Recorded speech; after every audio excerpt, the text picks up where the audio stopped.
Justin sir നമസ്കാരം. നമസ്കാരം.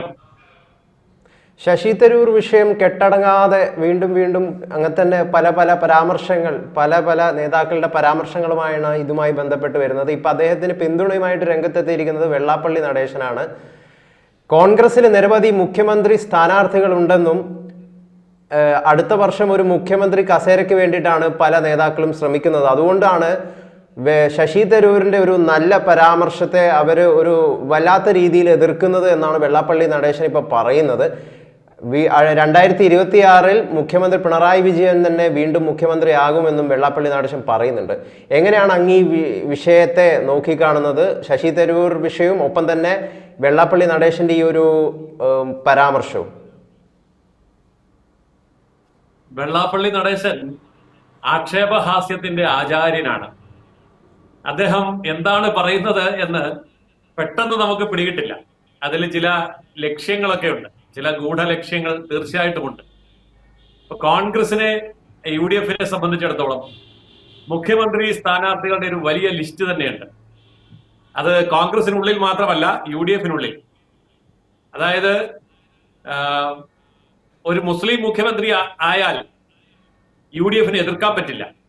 അപ്പൊ മുസ്ലിം ലീഗിന് വേണമെങ്കിൽ മുഖ്യമന്ത്രി പദം കൊടുത്തുകൊണ്ട് ഒരു പരീക്ഷണത്തിനും കോൺഗ്രസ് മടിക്കൊന്നുമില്ല. അതാണ് UDF-ന്റെ അവസ്ഥ. അപ്പോൾ UDF-ന്റെ ഈ ഒരു അവസ്ഥയെ അദ്ദേഹം കളിയാക്കുകയാണ് ചെയ്തിരിക്കുന്നത് ഈ പരാമർശത്തിലൂടെ. ഏതാണ്ട് 1/2 ഡസനോളം മുഖ്യമന്ത്രി മോഹികൾ UDF-ൽ തമ്മിലടിക്കുമ്പോൾ ഒരാളെ കൂടി ഇട്ടുകൊടുക്കുകയാണ്. ഈ വെള്ളാപ്പള്ളി നടേശന്റെ വാക്കുകൾ എന്ന് പറയുന്നത് ഗ്യാരംസ് കളിക്കുന്ന പോലെയാണ്. ക്യാരംസ് കളിക്കുമ്പോൾ നമ്മൾ അങ്ങോട്ടാണ് ഞൊട്ടുന്നതെങ്കിലും ഇങ്ങോട്ടാണ് വരുന്നത്. നമുക്കറിയാൻ വലുത് എങ്ങോട്ട് പോകുന്നത്, അത് കളിക്കുന്നവർക്കേ അറിയൂ. അപ്പൊ അദ്ദേഹം UDF-നെ ആകെ കലക്കുന്ന ഒരു പരാമർശമാണ് നടത്തിയിരിക്കുന്നത്. എന്നാൽ അതേസമയം LDF-നെ അദ്ദേഹം വെറുതെ വിടുന്നില്ല.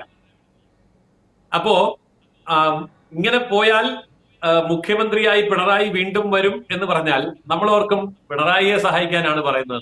ഒരിക്കലുമല്ല, അതൊരു ഭയപ്പെടുത്തലാണ്.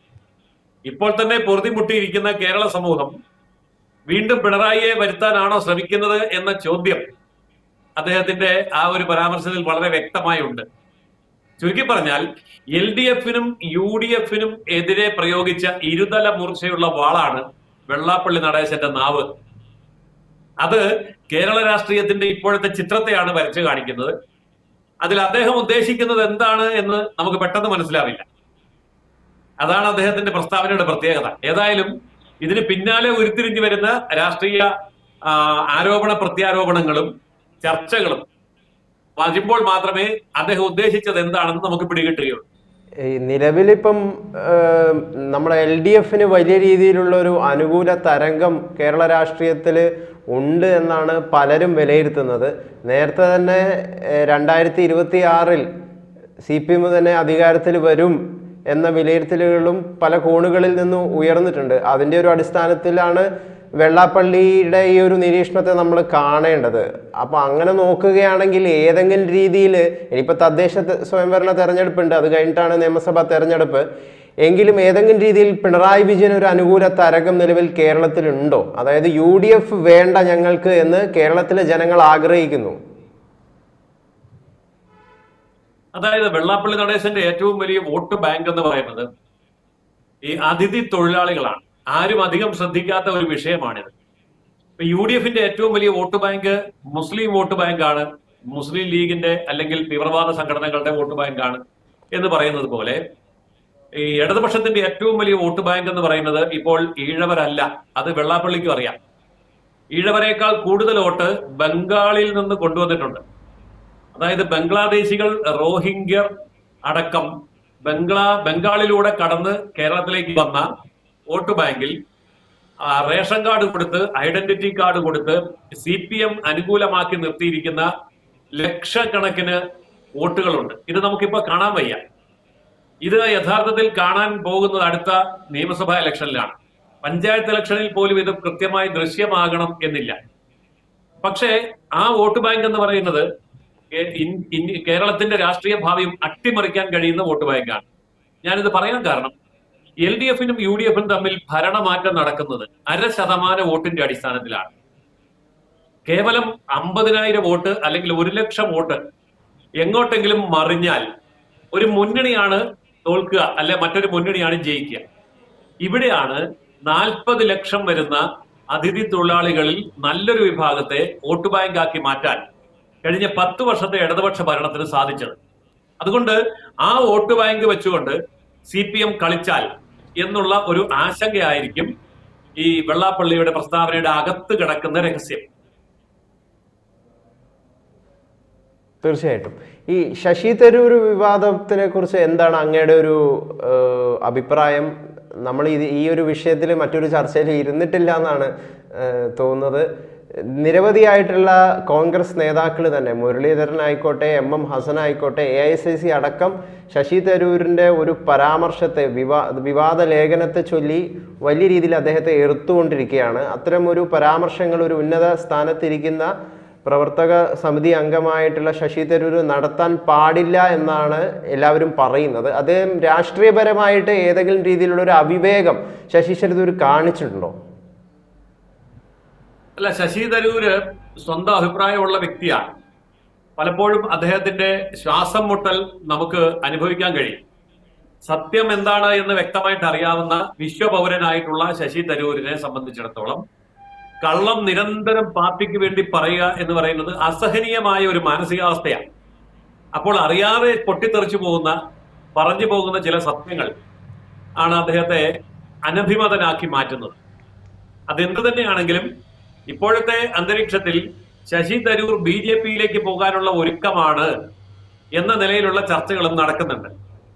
അഖിലേന്ത്യാ തലത്തിൽ കോൺഗ്രസിന്റെ ഭാവി കൂമ്പടഞ്ഞു പോയി എന്നെല്ലാവർക്കും അറിയാം. അതുകൊണ്ട് രാഹുൽ ഗാന്ധി BJPയിൽ ചേരുന്നതിന് മുമ്പ് ശശി തരൂര് ചേരണമെന്ന് അദ്ദേഹം ആഗ്രഹിക്കുന്നുണ്ടാവും. അതിൽ അദ്ദേഹത്തെ തെറ്റു പറയാൻ പറ്റില്ല. കേരളത്തിൽ വലിയ രീതിയിലുള്ളൊരു വ്യാവസായിക വിപ്ലവം അല്ലെങ്കിൽ വ്യാവസായിക മുന്നേറ്റം പിണറായി വിജയൻ സർക്കാരിൻ്റെ ഭാഗത്ത് നിന്ന് ഉണ്ടായിട്ടുണ്ട്. കമ്മ്യൂണിസ്റ്റുകാർ യഥാർത്ഥത്തിൽ ചെങ്കൊടിയൊക്കെ ഉപയോഗിച്ചുകൊണ്ട് പ്രക്ഷോഭത്തിന്റെ പാതയൊക്കെ അവസാനിപ്പിച്ചുകൊണ്ട് മുതലാളിത്തത്തിന്റെ പാതയിലേക്ക് വരുന്നു എന്നാണ് ആ ലേഖനത്തിൽ ശശി തരൂർ കൃത്യമായിട്ടും പറയുന്ന ഒരു കാര്യം എന്ന് പറയുന്നത്. അവിടെ ഒരു കമ്മ്യൂണിസ്റ്റ് അനുഭാവിത്വമൊന്നും അവിടെ ശശി തരൂർ പ്രകടിപ്പിച്ചിട്ടില്ല. വികസനത്തെ അനുകൂലിക്കുന്ന ആര് അനുകൂലിച്ചാലും അതിനൊപ്പം താനുണ്ട് എന്നൊരു അഭിപ്രായമാണ് ശശി തരൂർ പ്രകടിപ്പിച്ചത്. അതിനാണ് വലിയ രീതിയിലുള്ളൊരു വിമർശനങ്ങൾ കോൺഗ്രസിന്റെ പല നേതാക്കളുടെ ഭാഗത്തു നിന്നും അദ്ദേഹത്തിന് നേരെ നേരിടേണ്ടി വരുന്നത്. അപ്പോൾ അതൊരു യാഥാർത്ഥ്യം തന്നെയല്ലേ? യഥാർത്ഥത്തിൽ കമ്മ്യൂണിസ്റ്റുകാർ പല കാര്യങ്ങളും മനസ്സിലാക്കിയിട്ടുണ്ട്. അതിന്റെ ഭാഗമായിട്ട് പിണറായി വിജയൻ സർക്കാർ വലിയ വികസനങ്ങളെയും സ്റ്റാർട്ടപ്പുകളെയൊക്കെ അനുകൂലിക്കുന്നുണ്ട്. അതിനു വേണ്ടിയിട്ടുള്ള സഹായകരമായിട്ടുള്ള ഒരു അന്തരീക്ഷം കേരളത്തിൽ ഒരുക്കി കൊടുക്കുന്നില്ലേ? ഒരിക്കലുമില്ല. ഈ സ്റ്റാർട്ടപ്പുകൾ, സ്റ്റാൻഡപ്പുകൾ, പുതിയ സംരംഭങ്ങൾ, MSMEകൾ എന്നിവയുടെ കണക്ക് 1,00,000-ലധികം പുതിയ സംരംഭകരെ സൃഷ്ടിച്ചു എന്ന് ഇടതുപക്ഷം പറയുന്നത് അങ്ങേയറ്റം പൊള്ളത്തരമാണ്. അതിന്റെ കാരണം ഞാൻ പറയാം. MSME രജിസ്ട്രേഷൻ ഉദ്യം രജിസ്ട്രേഷൻ എന്ന പേരിലേക്ക് മാറ്റുകയും GST അടിസ്ഥാനമാക്കിയുള്ള രജിസ്ട്രേഷൻ വേണമെന്ന് കേന്ദ്ര ഗവൺമെന്റ് നിർബന്ധം പിടിക്കുകയും ചെയ്തപ്പോൾ കേരളത്തിൽ നിലവിലുണ്ടായിരുന്ന GST എടുക്കാത്ത, GST രജിസ്ട്രേഷൻ ഇല്ലാത്ത, ഉദ്യം രജിസ്ട്രേഷൻ ഇല്ലാത്ത 1,00,000-ൽ പരം സംരംഭകർ പുതിയ രജിസ്ട്രേഷൻ എടുത്തു. ആ പുതിയ രജിസ്ട്രേഷൻ എടുക്കുമ്പോൾ നമ്മളിപ്പോൾ സൈറ്റിൽ അടിച്ചു നോക്കുകയാണെങ്കിൽ പുതുതായി കഴിഞ്ഞ ഇത്ര വർഷത്തിനിടയിൽ കേരളത്തിൽ GST രജിസ്ട്രേഷൻ എടുത്തതും ഉദ്യം രജിസ്ട്രേഷൻ എടുത്തതുമായ ആൾക്കാരുടെ എണ്ണം 1,00,000-ലധികം വരും. അത് വെച്ചുകൊണ്ടാണ് പിണറായിയും അതുപോലെ തന്നെ വ്യവസായ മന്ത്രിയും LDFും അവകാശപ്പെടുന്നത് 1,10,000 അല്ലെങ്കിൽ 20,000 പുതിയ സംരംഭങ്ങൾ കേരളത്തിൽ ഞങ്ങൾ തുടങ്ങി. ഇതൊന്നും പുതിയ സംരംഭങ്ങളല്ല. 20, 30, 40 വർഷമായിട്ട് നിലനിൽക്കുന്ന സംരംഭങ്ങൾ പുതിയ ഉദ്യം രജിസ്ട്രേഷനും GST രജിസ്ട്രേഷനും എടുത്തു എന്നുള്ള കാരണത്താൽ അതൊക്കെ LDF സ്വന്തം അക്കൗണ്ടിൽ പെടുത്തി രാഷ്ട്രീയ പ്രചരണം നടത്തുക മാത്രമാണ് ചെയ്തിരിക്കുന്നത്. സാങ്കേതികമായി മാത്രം കാര്യങ്ങളെ പഠിക്കുന്ന ശശി തരൂര് അത് പെട്ടുപോയതാണ്. കാരണം ഈ സാങ്കേതികമായ കണക്കുകളെ മാത്രം ഫോളോ ചെയ്യുന്ന ആൾക്കാർ നോക്കുമ്പോൾ ശരിയാണ്, പുതിയ അക്കൗണ്ടാണ്, അവരുടെ ബാങ്ക് അക്കൗണ്ട് പുതിയതാണ്, അവരുടെ GST രജിസ്ട്രേഷൻ പുതിയതാണ്, അവരുടെ ഉദ്യം രജിസ്ട്രേഷൻ പുതിയതാണ്, ഇതെല്ലാം നോക്കുമ്പോൾ ശരി. അതുപോലെ തന്നെ 20 പേരിൽ കൂടുതൽ സ്റ്റാഫുള്ള സ്ഥാപനങ്ങളാണെങ്കിൽ പ്രോവിഡന്റ് ഫണ്ട് രജിസ്ട്രേഷൻ എടുക്കും, പ്രോവിഡന്റ് ഫണ്ട് കൊടുക്കും. അപ്പൊ ഇതിന്റെ എല്ലാം കണക്കുകൾ വെച്ചുകൊണ്ട് നമുക്ക് വേണമെങ്കിൽ പറയാം ഇതെല്ലാം പുതിയതാണ്. പക്ഷേ ഈ സ്ഥാപനങ്ങളെ നേരിട്ട് അറിയാവുന്നവർ ഒരു കാര്യം ചിന്തിച്ചാൽ മതി. നമ്മളുടെ ഈ ചർച്ച കേട്ടുകൊണ്ടിരിക്കുന്ന ഏതെങ്കിലും ഒരു മലയാളി അവരുടെ വീടിരിക്കുന്ന ഏതെങ്കിലും ഒരു വാർഡ് ചിന്തിക്കുക, ഒരു പഞ്ചായത്ത് വാർഡാവട്ടെ, മുനിസിപ്പൽ വാർഡാവട്ടെ, ആ വാർഡിനുള്ളിൽ കഴിഞ്ഞ 10 വർഷത്തിനകം എത്ര പുതിയ വ്യവസായം വന്നു എന്ന് ചിന്തിക്കുമ്പോൾ ഇതിന്റെ സത്യാവസ്ഥ മനസ്സിലാവും. അതായത് നമ്മൾ ജീവിച്ചിരിക്കുന്നിടത്തൊന്നും ഒരു പുതിയ വ്യവസായവും നമ്മൾ കണ്ടിട്ടില്ല. തീർച്ചയായിട്ടും. എന്തായാലും ചർച്ചയിൽ പങ്കെടുത്തതിന് വളരെയധികം നന്ദി സാർ. ഈ ശശി തരൂർ വിവാദം കൂടുതൽ മാനങ്ങളിലേക്കൊക്കെ കടക്കുകയാണ്, അത് എവിടെ ചെന്ന് എത്തും എന്നൊക്കെ നമുക്ക് കണ്ടറിയാം. എന്തായാലും ചർച്ചയിൽ പങ്കെടുത്തതിന് വളരെ നന്ദി. കൂടുതൽ വാർത്തകളും വിശേഷങ്ങളും നിങ്ങളിലേക്ക് എത്താൻ ABC മലയാളം സബ്സ്ക്രൈബ് ചെയ്യുക, ബെൽ ബട്ടണും അമർത്തുക.